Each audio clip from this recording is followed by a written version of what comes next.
আমাকে তুমি গালি দিবা না, আমার আল্লাহরে গালি দিবা না, আমার রাসূলকে তুমি গালি দিবা না। সুবহানাল্লাহ কয় না? মুসলমান ভাইরা আমার, ইহুদি জাত সব চাইতে বেজুত, কথা কয় না? দেখেন না আপনারা, বারবার যুদ্ধ বিরতির ঘোষণা দেন, আবার চোরের মতো রাতের অন্ধকারে আক্রমণ করে, আছে না নাই? ও মুসলমান, এখানে আমরা ভুল করি, জিহাদ আর সন্ত্রাসকে এক করে দেই। কথা বলে ঠিক না বলি মুসলমান ভাই আমার? জিহাদ আর সন্ত্রাস কখনো এক হতে পারে না। ইসরায়েল যেই ভূমিকা পালন করে, নিশ্চয়ই এটা সন্ত্রাসী ছাড়া কিচ্ছু না। ঠিক না বলে মুসলমান ভাই আমার? রাতের অন্ধকারে আক্রমণ করে কাপুরুষ ছাড়া কেউ না। কথা বলে ঠিক না বলি মুসলমান ভাই আমার? ইহুদি ডাক ডাকায়, আমি বলবো তুমি কি করবা? দ্বিতীয়বার আল্লাহরে গালি দিচ্ছে, আমার পয়গম্বরকে গালি দিচ্ছে। আবু বকর ধীরে ধীরে গরম ব্যাটারিটা চার্জ হচ্ছে। আল্লাহু আকবার কয় না? আবু বকর ডাক কয়, ভাই আমি নরম মানুষ, তুমি তো আমার সম্পর্কে ভালো জানো, আমি কোনোদিন কাউরে কথার মাধ্যমে কোনোদিন কষ্ট দেই নাই, হাত দেওয়া তো দূরের কথা। ও ভাই, তুমি যা করছো করছো, আর আমার আল্লাহরে গালি দিও না, আমার নবীজির ব্যাপার আর কোন গালি শব্দ ব্যবহার করবা না। ইতিহাসের মধ্যে লেখে, ফিনহাস আবার দ্বিতীয়বার আমার আল্লাহকে গালি দিছে, আমার নবীকে দ্বিতীয়বার আবার গালি দিছে, আমার আল্লাহরে গালি দিছে। আবু বকর নরম মানুষ, এমন গরম হয়েছে, এমন একটা মুক্তি, এমন একটা থাপ্পড় ওই ইহুদির গালে লাগায় দিছে, মুসলমান ইহুদি টাল খাইয়া জমিনের মধ্যে পড়ে গেছে। আল্লাহু আকবার! ইহুদি গালটা ধইরা হাঁটি হাঁটি পা পা করে নবীর দরবারে হাজির। সুবহানাল্লাহ কয় না? আমার নবীকে কিরে ফিনহাস, তোর অবস্থা কেন? মুখ দিয়ে কেন রক্ত পড়ে? ফিনহাস ডাক কয়, নবী আমার, আপনার সাহাবী হযরত আবু বকর এই কাজটা করছে। মারহাবা জোরে কোন। নবীজি কয়, তুমি মনে হয় আবু বকর আর ওমরের চেনো না, কারণ এই কাজটা তো আবু বকরের হতেই পারে না, এটা ওমরের কাজ। আল্লাহু আকবার! কারণ আমার নবী নিজেও জানে ওমরের কথার চাইতে হাত বেশি চলে। ঠিক কিনা যারা বলেন মুসলমান ভাইরা আমার? ফিনহাস, তুমি মনে হয় ভালো করে কও, তুমি মনে হয় আবু বকরের চেনো না আর ওমরের চেনো না। কাজ করছে ওমর, আর তুমি আমার নিরীহ নির্দোষ আবু বকর আল্লাহ ভোলারে তুমি দোষ সবাই দিচ্ছ। আল্লাহু আকবার কয় না? ফিনহাস ডাক কয়, নবী আমার, আমি আবু বকরকেও চিনি, আমি ওমরকেও চিনি। ওমর আমারে মারে নাই, ওমর যদি মারতো তাইলে তো জমিনেই থাকতে পারতাম না। সুবহানাল্লাহ। নবীজি হিসাব মিলাইতে পারতেছেন না, কি কয় যে আবু বকরের সাথে ছোট্ট থেকে বড় হলাম, কোনদিন কথার মাধ্যমে আবু বকর কাউরে কোনদিন কষ্ট দেয় নাই, মারা তো দূরের কথা, আর তোমাকে মারছে অবশ্যই কোনো কারণ আছে না নাই? আর একটু জোরে কোন, কারণ আছে না নাই? মুসলমান এমনি এমনি কাউরে আগলায় না, মুসলমান এমনি এমনি কাউরে মারে না, যতক্ষণ না বিজাতিরা মুসলমানদের দুশ্মনেরা মুসলমানদেরকে আঙ্গুল না দিবে। ঠিক কিনা যারা বলে মুসলমান? ও মুসলমান যুবক ভাই, দিলটা একটু নরম করে দাও, কোন দিকে নজর নেই।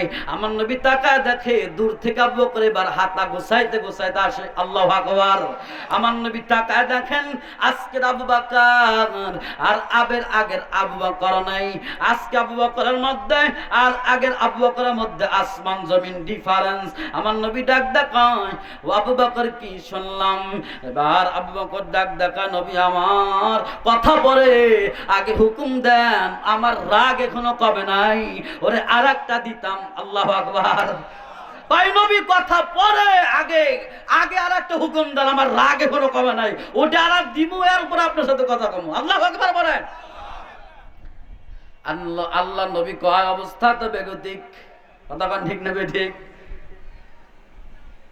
নবী যে ডাক, আবু বকর কি করছো বলো, কি জন্য মারলা? আমি জানি তুমি এমনি এমনি কাউর আঘাত করতে পারো না, আমি তো তোমার চিনি, অবশ্যই কোনো কারণ হয়েছে। কয় হবে হয়েছে না, মানে অবশ্যই হয়েছে।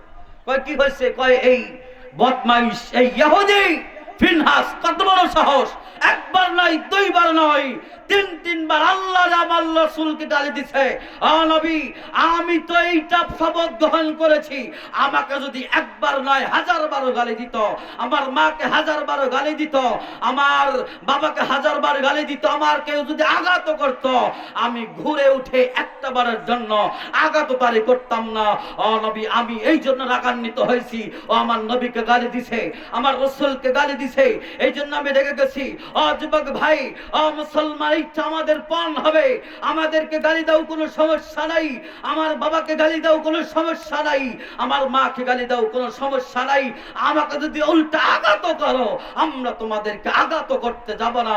এটাকে দুর্বলতা মনে করে আমার রাসূলকে যদি গালি দাও, কোরআনের বিরুদ্ধে অবস্থান নাও, ইসলামের বিরুদ্ধে অবস্থান নাও, কোরআন সুন্নাহর বিরুদ্ধে উলামায়ে কেরামের বিরুদ্ধে অবস্থান নাও, মসজিদ মাদ্রাসার বিরুদ্ধে অবস্থান নাও, আল্লাহর বিরুদ্ধে অবস্থান নাও, এদেশের তৌহিদি জনতা নামাজ না পড়তে পারে, রোজা না রাখতে পারে, এদেশের তৌহিদি জনতা কশিন কালের জন্য নবীজির অপমান, আল্লাহর অপমান, কোরআনের অপমান মেনে নিতে পারে না।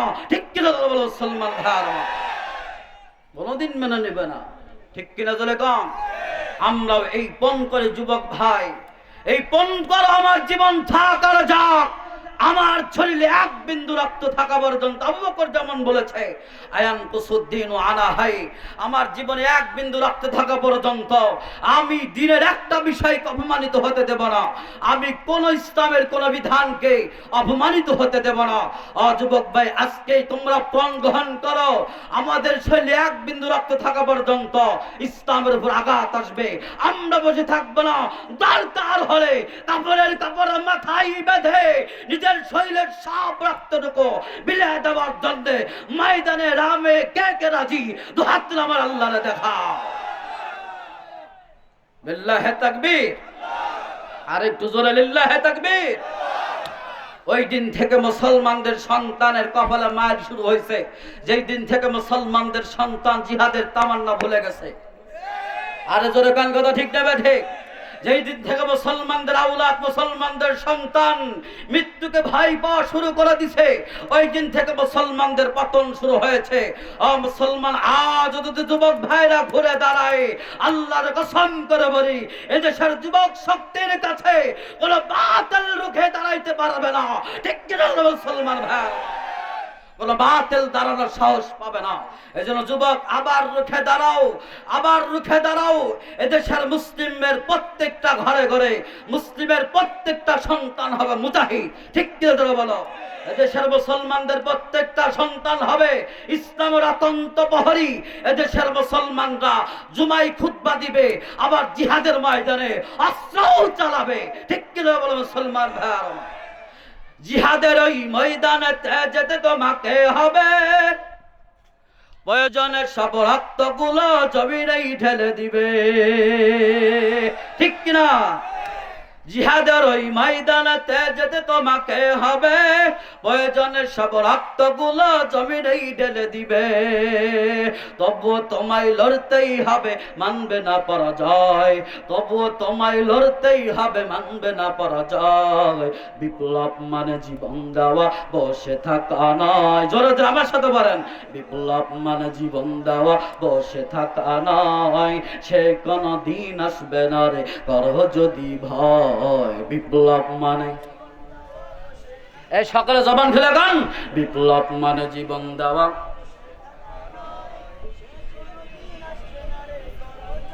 আসবে বিজয় রক্ত আর জীবনের বিনিময়। ঠিক কিনা? আসবে বিজয় রক্ত আর জীবনের বিনিময়। বিপ্লব মানে জীবন দেওয়া, বসে থাকা নয়। সে কোনো দিন আসবে না রে, করো যদি ভয়। ঠিক কিনা? ও মুসলমান যুবক ভাই, কোন দিকে নজর নাই, ইসলাম এমনি এমনি কাউরে আঘাত করে না। ইসলাম হলো শান্তির ধর্ম, ঠিক কিনা জোরে কোন মুসলমান? ইসলাম এমন শান্তি দুনিয়াতে আনছেন, পৃথিবীতে কোন ধর্ম এরকম শান্তি আর আনতে পারবে না, ঠিক কিনা জোরে কোন? ও মুসলমান ভাইরা, ভালো করে বুঝছেন, ইসলাম একমাত্র আমার আল্লাহ রাব্বুল আলামিন মনোনীত ধর্মের নাম, ঠিক কিনা বলেন? ইন্নাদ দীনা ইনদাল্লাহিল ইসলাম। ইসলাম শুধুমাত্র আমার আল্লাহর মনোনীত, ইসলাম ছাড়া কোনো ধর্ম গ্রহণযোগ্য হবে না।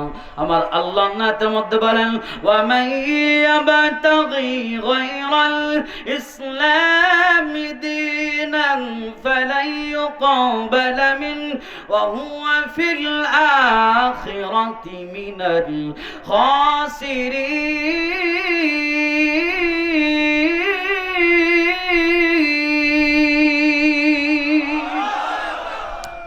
আল্লাহ বলে, ইসলাম ছাড়া অন্য কোন ধর্ম যারা গ্রহণ করবা, শুনে রাখো, দুনিয়াতেও তারা ক্ষতির মধ্যে, আখিরাতেও ক্ষতি। কথা কোন ঠিক না ঠিক?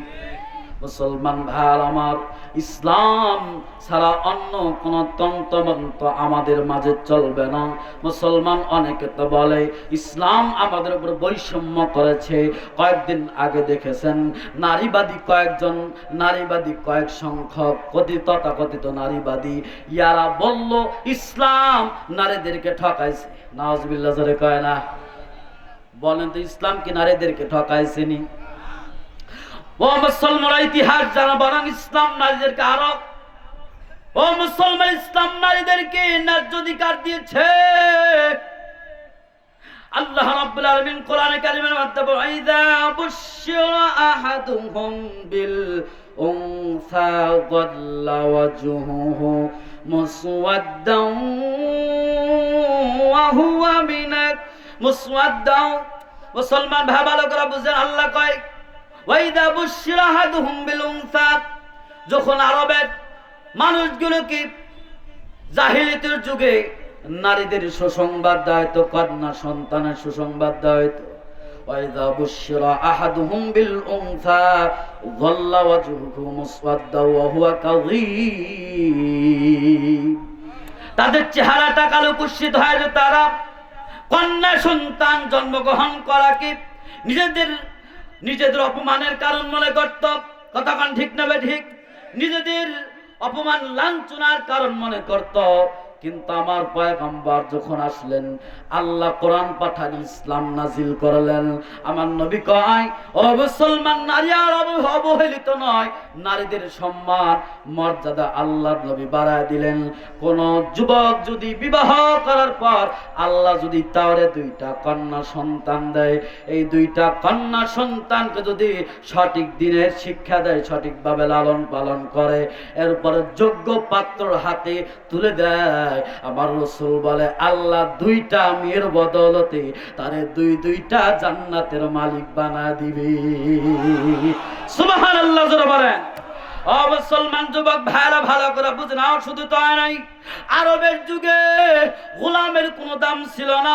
আরবের যুগে মুসলমান ওই জাহিলি বর্বরতার যুগে গোলামদের কোনো অধিকার ছিল না। কিন্তু রাসূল গোলামদের মান বাড়ায় দিলেন, শ্রমিকদের মর্যাদা আমার পয়গম্বর বাড়ায় দিলেন। আমার পয়গম্বর বলেন, ও মুসলমান শুনে রাখো, ও শ্রমিক, তুমি মাঠে কাজ করো, তোমার গায়ে কাঁধা, কিন্তু তোমার শরীরটা পাক, তোমার শরীরে না পাক নাই। তুমি ওই কাদা অবস্থায় ওযু কইরা যায় নামাজে দাঁড়ায়া গামছাটা বিছায়া যদি তুমি নামাজ আদায় করো, আমার পয়গম্বর বলে আল কাসিবু হাবিবুল্লাহ, ওই শ্রমিকটা তখন আমার আল্লাহর বন্ধু হয়ে যায়। আল্লাহু আকবার। ও মুসলমান ভাইরা আমার, তাইলে বোঝা গেল ইসলাম শ্রমিকের মর্যাদা দিছে না দেয় নাই? ইসলাম গোলামের মর্যাদা দিছেন। কেমন মর্যাদা দিছেন? কয়েকটা মিনিটের জন্য যদি একটা কথা বলি, শুনতে রাজি আছেন ইনশাআল্লাহ? খলিফাতুল মুসলিমিন হযরত ওমর ইবনে আল খাত্তাব রাদিয়াল্লাহু আনহু নাম শুনেছেন আপনারা? ও মুসলমান, ওমর যখন খেলাফতের মসনদে বসে গেছেন, খিলাফতের মসনদে বসে যাওয়ার পর হযরত আবু বাইদা ইবনুল জাররাহ রাদিয়াল্লাহু আনহুকে ওমর খলিফা বানায়া পাঠা দিলেন, নেতা বানা পাঠা দিলেন, যাও যাও জেরুজালেম দখল করার জন্য। বাইতুল মাকদাস মুসলমানদের সম্পদ, বাইতুল মাকদাস দখল করার জন্য পাঠা দিলেন। মুসলমান ভাই আমার, এবার হযরতে ওমরের নাম শোনার পর জেরুজালেমের সমস্ত জালেমগুলো, ইহুদিগুলো ভয় পেয়ে গেছি। এরা ডাক ডাক, আবু উবাইদা, তোমাদের যুদ্ধ করা লাগবে না, তোমরা বিনা যুদ্ধায় আমরা তোমাদেরকে জয় ঘোষণা করে দিলাম, তবে বাইতুল মাকদাসটা তোমার হাতে তুলে দিব না। আমরা এই বাইতুল মাকদাসকে বিনা যুদ্ধে খলিফাতুল মুসলিমিন হযরত ওমরের হাতে তুলে দিতে চাই। আল্লাহু আকবার। এবার হযরত খলিফাতুল মুসলিমিন ওমরের কাছে চিঠি লিখলেন। খলিফাতুল মুসলিমিন চিঠিটা পর রওনা হবে। রওনা হওয়ার জন্য এবার খাদেমকে বললেন বাহন রেডি করো। বাহন রেডি করার পর ওমর ডাক ডাকায়, শোনো, তুমিও যেমন মানুষ, আমিও তেমন মানুষ। আমার যেমন রেস্টের দরকার আছে, তোমারও তেমন রেস্টের দরকার আছে। আবার আমরা মানুষ এই বলে আমাদের রেস্টের যেহেতু দরকার, আর আমাদের বাহনটা মানুষ না হলে কি হবে, তারও তো রেস্টের দরকার আছে না নাই? এই ধরনের আছে না নাই? খারাপ লাগতেছে আপনাদের বাবা? ভালো করে বোঝেন মুসলমান ভাইয়ের আমার, কোনো দিকে নজর নাই। এবার আমার ডাক ডাকায়, আমি যখন উঠে চলো বাপ, আমাকে তুমি ওটার রশি ধরে টেনে টেনে টেনে টেনে যখন জেরুজালেমের দিকে নিয়ে যাবা, জেরুজালেমের দিকে নিয়ে যাওয়ার পর কিছুক্ষণ যাওয়ার পরে তুমি যখন পরিশ্রমী, যখন ক্লান্ত হয়ে যাবা, আমি তখন নিছিলাম বউ, আর তুমি উটের উপর চড়বা, আমি ওমর উটের রশি ধরে টানবো। আবার কিছুক্ষণ যাওয়ার পরে আমি যখন হাফসায় যাব, এবার আমারও রেস্ট হলো, তোমারও রেস্ট হলো। ওই যে বাহন উট, অনতে রেস্টের দরকার। এবার তৃতীয়বার আমরা যতটুকু রেস্ট নিয়েছি, তুমি যতটুকু রেস্ট নিয়েছো, অতটুক সম পরিমাণ আমরা ওই উটকে রেস্ট দেব। সুবহানাল্লাহ। মুসলমান বা আমার কথা আমি লম্বা করব না, অল্পের মধ্যে আমি নিয়ে আসতেছি। যুবক ভাই, দিলটা একটু নরম করে দেখেন, ইসলাম কেমন মর্যাদা, গোলামের কেমন মর্যাদা দিচ্ছেন, প্রাণীর মর্যাদা কেমন দিচ্ছেন। ও যুবক ভাই, নেতা হলো ওমরের মতো নেতা হও, নেতা হও, কোনো দোষ নাই, কিন্তু নেতা হলে ওমরের মতো নেতা হওয়া লাগবে। ঠিক কিনা জোরে কোন? দাও ও খোদা দাও আমায় আবার ওমর দারাজ দিল, চিল্লা কোন আমিন। হাম যাকে দাও ঘরে ঘরে জীবন দিতে ওয়াকাতরে, আবার কাবা ভাঙতে এলে, আবার কাবা ভাঙতে এলে পাঠাওয়া বাবির, দাও খোদা দাও আমায় আবার ওমর দারাজ দিল। চিল্লা জোরে আওয়াজ দেখুন আমিন। আর একটু জোরে বলেন আমিন। এবার ওমর কিছুক্ষণ চলার পরে রিফ থেকে যখন নিচে নামলেন,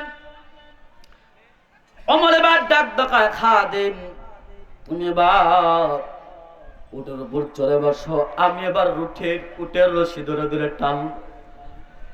খাদেম ডাক ডাকায়, হুজুর রাষ্ট্র তো আমাকে বেতন দেয়া রাখছে আপনার খেদমত করার জন্য, আপনি আমার কেন খেদমত করবেন? আপনি বসে থাকেন। ওমর কয়, আমার কথার উপর কোনো কথা চলবে না, আমি তো মালিক, তুমি তো গোলাম, আমি যেইটা আদেশ করবো তাই শুনতে হবে। ও যুবক ভাই, দিলটা নরম করেন।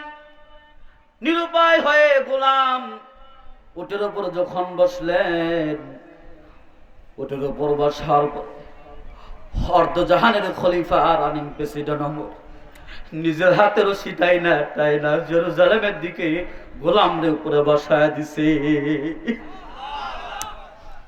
কিছুক্ষণ যাওয়ার পরে এবার গোলামকে ডাক দেখায়, নাম, এবার তুই হাঁটবি আমিও হাঁটবো, এবার আমার উটনিটার রেশ দরকার। আল্লাহু আকবার।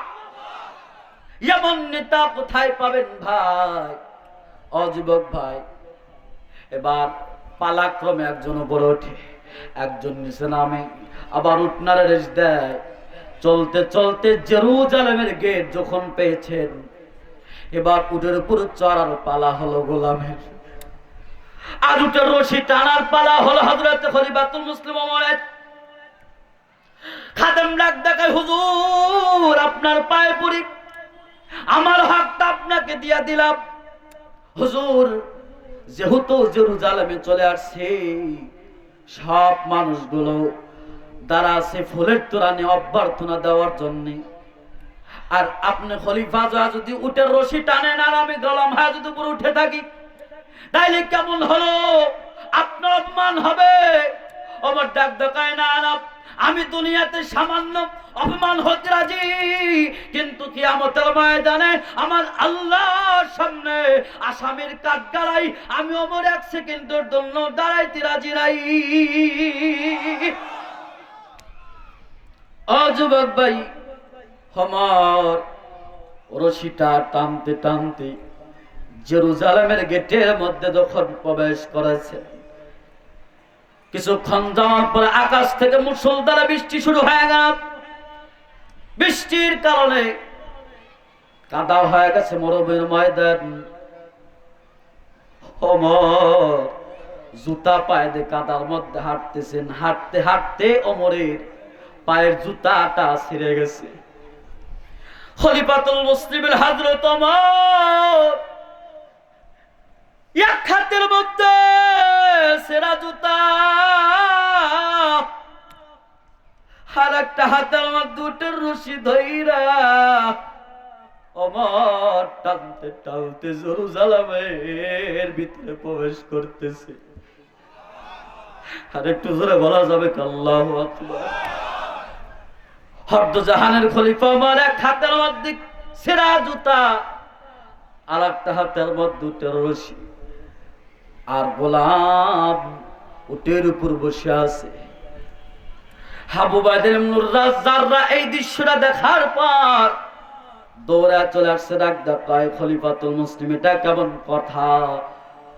আপনি গোলামের উপরে উঠে দিছেন, আপনি নিচে এক হাতে ছেঁড়া জুতা আর এক হাতে রশি, আপনি হাঁটতেছেন, এটা যদি মানুষ দেখে তাইলে কি হবে? আপনি উঠে রশিটা আমার হাতে দেন। ওমর কয়, এই কথা একবার বলছে, দ্বিতীয়বার আর না বলবা, কারণ আমার হিসাব আমাকেই দিতে হবে। কিয়ামতের ময়দানে আমার হিসাব কেউ দিবে না। ঠিক কিনা ধরে বলে? আমার হিসাব কেউ দিবে না। ও মুসলমান, জেরুজালেমের সব মানুষ দাঁড়া আছেন আহলান সাহলান মারহাবা স্বাগতম জানানোর জন্য। মানুষ মনে করেছে উটের উপর যিনি বসে আছেন ওই হলো খলিফা। দৌড়ে চলে আসছেন গোলামের গলার মধ্যে ফুলের মালা দেওয়ার জন্য। গোলাম চোখের পানি সাইরা দিয়া লাভ দিয়া জমিনের মধ্যে নামে ডাক ডাক হয়, ও জেরুজালেমের লোকজন শোনো, লোক চিনতে ভুল করেছ, আমি ওমর না, আমি খলিফা না, আমি হলাম গোলাম। আর যিনি এক হাতে ছেঁড়া জুতা নিয়া আর এক হাতে উটে রশি ধরে ধরে টানতেছি, উনি হলেন অর্ধ জগতের খলিফা, খলিফাতুল মুসলিমিন হযরত ওমর। জোরে সোরে তাকবীর, লিল্লাহি তাকবীর। আর আল্লাহ আর জোরে বলেন আল্লাহু আকবার। তাইলে বলেন মুসলমান, ইসলাম একজন গোলামের অধিকার দিছে না দেয় নাই? ইসলাম পানির অধিকার দিছে না, দেয় নাই। সুতরাং এই দেশের মানুষের ভাগ্য বদলাইতে যদি চান, ইসলাম ছাড়া কোনো কিছুর উপায় নাই। ও মুসলমান, এই 54 বছরে কেউ আইসা কয় আমার বাংলা বানাবো সোনার বাংলা, কেউ বলে এই বাংলাকে বানাবো সবুজ বাংলা, কেউ বলে এই বাংলাকে বানাবো আধুনিক বাংলা, কেউ বলেছে এই বাংলাকে বানাবো ডিজিটাল বাংলা, আবার শেষবারে বলেছে এই বাংলা হবে স্মার্ট বাংলা। আমরা এই মুসলমান দেখতে চাই, আমরা সব দেখেছি, তোমরা কি করতে পারো সব আমাদের জানা আছে। আমাদের বাংলা আর সবুজ দেখতে চায় না, আমাদের বাংলা সোনারও দেখতে চায় না, আমাদের বাংলা আমরা আর স্মার্ট দেখতে চাই না, আধুনিক দেখতে চাই না। আগামীর বাংলা হবে ইসলামের বাংলা, কোরআনের বাংলা। এদেশের প্রত্যেকটা মানুষ আগামীর বাংলা দেখতে চাই, ইসলামের বাংলা। কারা কারা যদি দুহাত আমার মালিককে দেখায় দাও, লিল্লাহে তাকবীর, আর নারে তাকবীর। কথা বলেন ঠিক না ঠিক? এই জন্য আগামীর বাংলা যদি কোরআনের বাংলা করতে চান, আমার সাথে একটা স্লোগান আপনাদের দিতে হবে, রাজি তো ইনশাআল্লাহ? এবারে ভোট দেব ভাই ওই মানুষে যে মানুষ পক্ষে থাকে আল কোরআনের। এবারে ভোট দেব ভাই ওই মানুষের যে মানুষ পক্ষে থাকে ইমানদারের। এবারে ভোট দেব ভাই ওই মানুষের যে মানুষ পক্ষে থাকে আল কোরআনের। ঠিক কিনা বলেন? যে মানুষ ভয় করে ভাই, যেই মানুষ ভয় করে ভাই আল্লাহ পাকের। কথা কোন ঠিক না ঠিক? এবারে ভোট বলেন আমার সাথে কোন, এবারে ভোট দেব ভাই ওই মানুষের যে মানুষ পক্ষে থাকে আল কোরআনের। আমি কি কোনো রাজনীতি স্লোগান দিলাম? এই কথা কোন রাজনীতি কথা বললাম? বরং এইটা প্রত্যেকের দাঁড়ি। বিএনপি যদি কোরআনের পক্ষে থাকে আমরাও আছি, জাতীয় এরপরে জাতীয় পার্টি যদি কোরআনের পক্ষে থাকে আমরা তাদের সাথে আছি না নাই? জামাত, বিএনপি, জাতীয় পার্টি, এর পরে এনসিপি, এর পরে চরমনাই, হেফাজত যা আছে, কথা হলো কারো অন্ধভক্ত আমরা নই, কারো অন্ধভক্ত নয়। কোরআনের আইন, কোরআনের পক্ষে যারাই থাকবে আমরা তার পক্ষে আছি না নাই? এই ধরে করে আছি না নাই? ও মুসলমান ডাইরেক্ট এই হুজুর আসছে না, কখন আসবে? ও মুসলমান বন্ধুরা, আমার দিলটা নাম করে দেন। তাইলে আমি যেই কথা বলতেছিলাম, রহমানের বান্দার গুণ হতে হলে 1 নাম্বার গুণ হলো ওয়াইদা, 1 নাম্বার গুণ হলো মুসলমান আল্লাযীনা ইয়ামশুনা ফিল আরদি হাওনা, যারা জমিনের মধ্যে হাঁটবে একদম বিনয়ের সাথে। কিসের সাথে? যারা বলেন অহংকার করবে না। 2 নাম্বার হলো যখন মূর্খদের সাথে কথা বলবে বিনয়ের সাথে বলবে। যদি মূর্খ গায়ে পাড়াতে ঝগড়া করে তার থেকে চলে যাবে। তার মানে বলাটাও নরম। ও মুসলমান, তার মানে বলাটাও নরম, তার মানে কথাটাও নরম, চলাটাও নরম, অহংকার থাকবে না। 3 নাম্বার গুণ আমার আল্লাহ পাক রব্বুল আলামিন বলেন ওয়াল্লাযীনা ইয়াবিতুনা লিরাব্বিহিম সুজদান ওয়া কিয়ামা। 3 নাম্বার হলো ওই যুবক, ওই বৃদ্ধ বাবা, ওই মা, ও বোন, ওই বাবা, যেই মানুষগুলো সারা রাত ঘুমায় না, সারা রাত মোবাইলে কাটায় না। কতক্ষণ ঠিক না ঠিক? যেই যুবক সারা রাত আল্লাহর জন্য কাটায় দেয়, সারা রাত ইবাদতে কাটায় দেয়, সাত মুসলমান সেজদায় কাটায় দেয়, সারা রাত নামাজের মধ্যে কাটায় দেয়, কিন্তু আমার দেশের যুবক মোবাইল নিয়ে টিপতে টিপতে রাত চালায়, আছে না নাই? শুধু যুবকদের বলবো কেন, এই ভাইরাস থেকে বৃদ্ধ বাবা চুল পাকা দাড়ি পাকাও বাদ যায় নাই। কথা কয় না? দেশে মোবাইল আইছে, চিঠি বন্ধ হয়ে আছে। কথা কয় না রে? দেওয়ানা বানাইছে, পোলা মাইয়ার মনের কথা ভাসে বাতাসে, পোলা মাইয়ার মনের কথা ভাসে মোবাইলে। কথা কোন ঠিক নাই? দেখো পোলা মাইয়ার মন বাধা ফেসবুকে এখন। কথা কয় না? দেখো পোলা মাইয়ার মন বাধা ফেসবুকে এখন, মোবাইলে চ্যাটিং কইরা কাটাই সারাক্ষণ। মোবাইলে চ্যাটিং কইরা কাটাই সারাক্ষণ। এই মোবাইল পাইয়া আইডি খুলিয়া বুড়া বেটা চুল পেকে গেছে, দাড়ি পেকে গেছে, এরপরও চাচাই টিকটকে নাচে, আছে না নাই? এই আছে না নাই? বুড়ি বিড়ির চুল পেকেছে, এরপরও বুড়ি টিকটকে নাচে, কতক্ষণ ঠিক নেবে ঠিক? এই মোবাইলে হাই কি জাদু আছে ভাই, এই মোবাইল হাই কি জাদু আছে ভাই, কথা কয় না ঠিক না? পোলা পান বুঝেছে কি কথা ঠিক না? বললাম তো বসে মোবাইলে কি জাদু আছে না আছে, পড়ালেখা তুইলা রাখছে সব তো আসমানে, কথা কন ঠিক না? ঠিক, পড়ালেখা কিচ্ছু না। এই যে কয়েকদিন আগে এই কি হইলো, পরীক্ষা হইলো না, কি পরীক্ষা এটা কয়? এসএসসি পরীক্ষা। আরে বাংলাদেশ এসএসসি না, এইচএসসি বাংলাদেশে অনেকগুলো কলেজ এটা একটাও পাস করে নাই, কতক্ষণ ঠিক যাবে ঠিক, একটাও পাস করে নাই।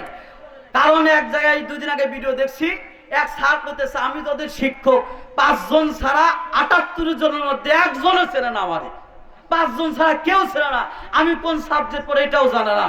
মুসলমান দেশের মানুষের রক্ত ঘাম ঝরানো টাকা দিয়া তোমরা ফাজলামি করো, আর এই স্কুল কলেজে এদেশের সরকার তোমরা ফাজলামি কইরা গানের শিক্ষক নিয়োগ দিবা। আমরা মুসলমানদের দাবি এদেশে স্কুল কলেজের শিক্ষক সময় উন্নতি হবে, যেই সময় স্কুল কলেজে 60,000 গানের শিক্ষক নিয়োগ না দিয়ে এদেশের প্রত্যেকটা প্রাইমারি স্কুলে, প্রত্যেকটা স্কুলে কোরআনের শিক্ষক নিয়োগ দেওয়া হবে, ঠিক কিনা তোমরা বলো মুসলমান ভাইরা?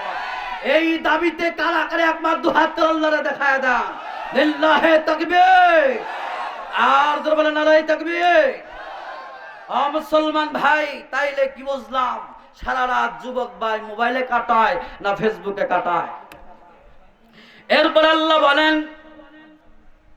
ওয়াল্লাযীনা ইয়াকুলুনা রাব্বানা ইসরিফ আন্না আযাবা জাহান্নাম ইন্না আযাবাহা কানা গরামা। সর্বশেষ কথা আমি আপনাদের মাঝে বলে যাই মুসলমান, রহমানের বান্দার 4 নাম্বার গুণ, রহমানের বান্দা সব সময় ভয় করে কাকে? আল্লাহকে ভয় করে, এবং এই ভয় অন্তরে রেখে জাহান্নামের ভয়ে কন্দন করে, আর আল্লাহকে ডাক দেয়। অনেক মুনাজাতের মধ্যে আমরা বলি, সকলে আমার সাথে বলেন আল্লাহ, সকলে আমার সাথে বলেন ওয়াল্লাযীনা ইয়াকুলুনা, তারা বলে সব সময় কি কয়? রব্বানা ইসরিফ আন্না আযাবা জাহান্নাম ইন্না আযাবাহা কানা গরামা। 5 নম্বর গুণ হলো রহমানের বান্দা যা কামাই করে এর ভিতর থেকে কিছু খায় আর কিছু আল্লাহর রাস্তায় দান করে, ঠিক কিনা যারা বলেন? এটা হলো রহমানের 5 নম্বর গুণ। এই 5টা গুণ আমি আপনাদের মাঝে বলে গেলাম। লিল্লাহে তাকবীর। প্রধান বক্তার আগমন, আর জোরে নারায়ে তাকবীর। প্রধান বক্তার আগমন। রহমানের বান্দার 5 নম্বর গুণ হলো রহমানের বান্দা সব দেয় না। এই শোনেন, সব দেয় না, কারণ আমাদের ঈমান দুর্বল, কথাক্ষণ ঠিক কিনা? সব দিলে পরের দিন রাস্তায় ঘুরমার কোমার সব দিছি ফকির হইছি, কথাক্ষণ ঠিক নেবে ঠিক? এজন্য আল্লাহ কয় না সব দেওয়া লাগবে না, কিছু দাও কিছু রাখো, ঠিক কিনা বলেন? এই যে আমরা আলোচনা শুনলাম, এটার উপর আমল করার দরকার আছে না নাই? কারা কারা যদি হাত তুলে তোমার মালিকটা দেখায় দেন তো, এই হাত দিল না, লিল্লাহে তাকবীর, আর জোরে নারায়ে তাকবীর।